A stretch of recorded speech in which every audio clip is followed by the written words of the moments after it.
This is the unit circle. We use the unit circle to help us explain quite a few mathematical theorems. But for our purposes today, we're going to look at it as it relates to trigonometry. Here we've got a circle with radius 1. Now because we have radius 1, if we take any angle from the x-axis, because we've got a radius of 1, our hypotenuse is 1. So we now have a little triangle with a hypotenuse of 1 and a known angle. If I say that that angle, it looks like it's about 25 degrees,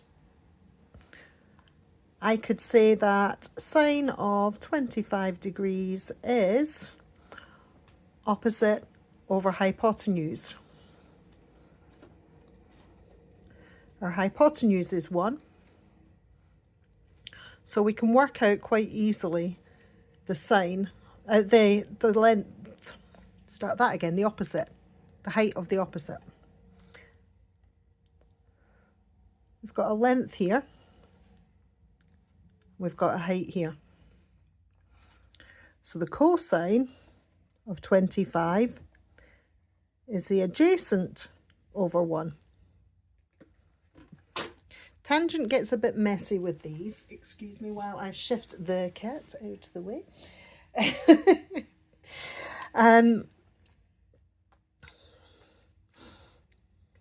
Tangent is a relationship between the two, and it doesn't involve the hypotenuse at all, so it's a little trickier to show. If we did this for the entirety of the circle, starting at this side with 0 degrees, we've got 90 degrees here, 180 degrees here, 270 degrees here, and going back to 360 degrees on this side. So we're traveling that direction from 0. We could plot every single point on this for sine and cosine, and it would give us a graph that for sine would start at 1, because if you look at it as sine of 0 would have a radius of 1 is the hypotenuse of 1 and the length of 1. So at 0 degrees, we start at 1, we come down to 0, we go down to -1, we go back up to 0.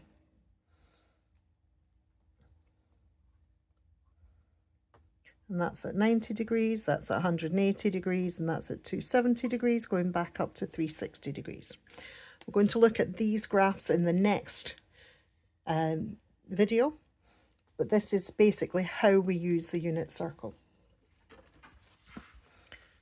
So because it shows a direct correlation between sine, cosine, and tangent, we can use it to work out where our sine, cosine, and tangent results will be.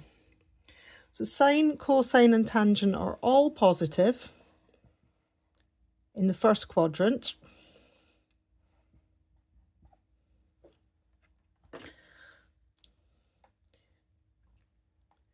Sine is positive in quadrant 2.